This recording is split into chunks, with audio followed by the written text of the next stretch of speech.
সড়ক দুর্ঘটনায় কাজ করার ক্ষমতা হারিয়েছেন বছর 10 আগে। একমাত্র সন্তান মানসিক ভারসাম্যহীন। স্ত্রী ছিলেন তার ভরসা। ভাগ্যের নির্মম পরিহাসে মাস 4 আগে স্ত্রীকেও হারান। তারপর থেকে 60 বছর বয়সী বৃদ্ধা আরশেদ মৃধার জীবনে নেমে আসে গভীর অন্ধকার। বর্তমানে শরীরে নানান রোগ নিয়ে খেয়ে না খেয়ে মানবেতর জীবন কাটাচ্ছেন একসময়ের পরিশ্রমী শ্রমিক আরশেদ।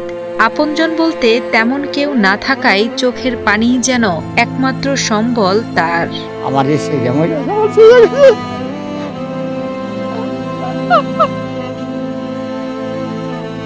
মানিকগঞ্জ পৌরসভার চরবেউথা এলাকার বাসিন্দা আরশেদ মৃধা একসময় রাজধানী ইটভাটায় কাজ করে সংসার চালাতেন। প্রায় 10 বছর আগে সড়ক দুর্ঘটনায় কোমরে গুরুতর আঘাত পেয়ে থমকে যায় তার জীবন। জমানো অর্থ ও সামান্য জমিজমা বিক্রি করে চিকিৎসা করালেও পুরোপুরি সুস্থ হতে পারেননি। সেই থেকে নির্ভরশীল ছিলেন স্ত্রী সামেলা বেগমের উপর। কিন্তু 4 মাস আগে সেই স্ত্রীও মারা যান। এখন নানা রোগ ব্যাধি নিয়ে সম্পূর্ণ একা হয়ে মানবেতর জীবন কাটাচ্ছেন এই অসহায় বৃদ্ধ।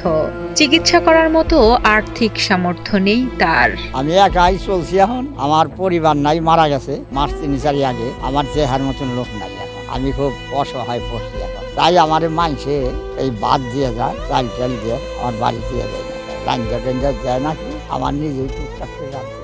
স্ত্রী হারানোর বেদনা আর ছেলের অনিশ্চিত ভবিষ্যৎ নিয়ে দিশেহারা হয়ে পড়েছেন আরশেদ।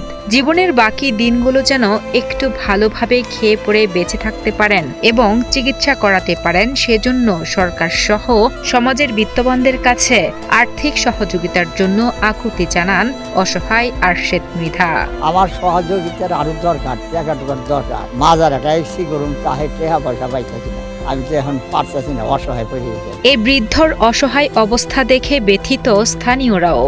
জীবনের শেষ সময়টুকু যেন অন্তত স্বস্তি ও সুস্থভাবে কাটাতে পারেন, সেজন্য সমাজের বিত্তবান ও হৃদয়বান মানুষদের এই অসহায় মানুষটির পাশে দাঁড়ানোর আহ্বান জানান তারা।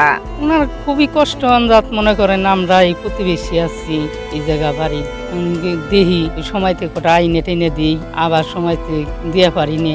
আমাকেও তো মনে করেন চলাই কষ্ট। ওই টুকটাক করে যে যা দেয় তাই খাইয়েও বাঁচতেছে। এখন যদি সবাই মিলে একটু সহযোগিতা করতো, ওনার পাশে দাঁড়াইতো, অসহায় গরিব মনে করে, তাইলে উনি বাঁচত।